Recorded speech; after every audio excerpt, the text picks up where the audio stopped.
বিপদ দুঃখ কষ্ট যার নসিবে আছে, জীবনে আছে, শুকরিয়া করেন, শুকরিয়া করেন। কেন জানেন?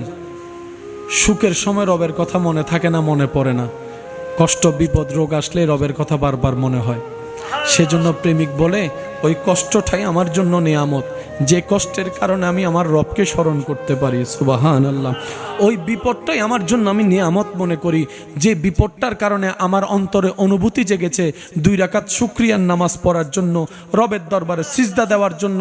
ওই কষ্টটাও নিয়ামত আমার জন্য, ওই দুঃখটাও নিয়ামত, ওই অসুস্থতাও নিয়ামত। কারণ এই বিপদগুলার কারণে আমার দিল রবের স্মরণে মগ্ন হয়ে আছে। সুবহানাল্লাহ। আর হাজার বিপদের মধ্যে সবর হচ্ছে এমন একটা খুঁটি, এমন একটা গাছ, এমন একটা শক্তি। এই সবর ধৈর্য সহ্য যে করার মতো করতে জানবে, বিশ্বাস করেন ভাই, হারানোর চাইতে 10 ডবল বেশি পাবেন। এটাই আপনার রবের ওয়াদা। কিছু বিষয় এমন আছে যা মেনে নেওয়াটা বুদ্ধিমানের কাজ বলে সম্বোধন করা হয়, যেখানে জোরাজুরি হাতাহাতি চলে না।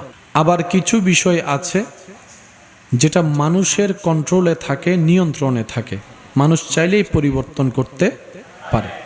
আপনার মন চেয়েছে আপনি আজকে পাঞ্জাবি না পরে শার্ট চাইলে পরতে পারেন, শার্টও যদি ভালো না লাগে খুলে গেঞ্জিও পরতে পারেন। কিন্তু আপনার আমার মন চাইলেও না চাইলেও সূর্য পূর্ব দিকেই উঠবে। একটা আওয়াজ দেন না।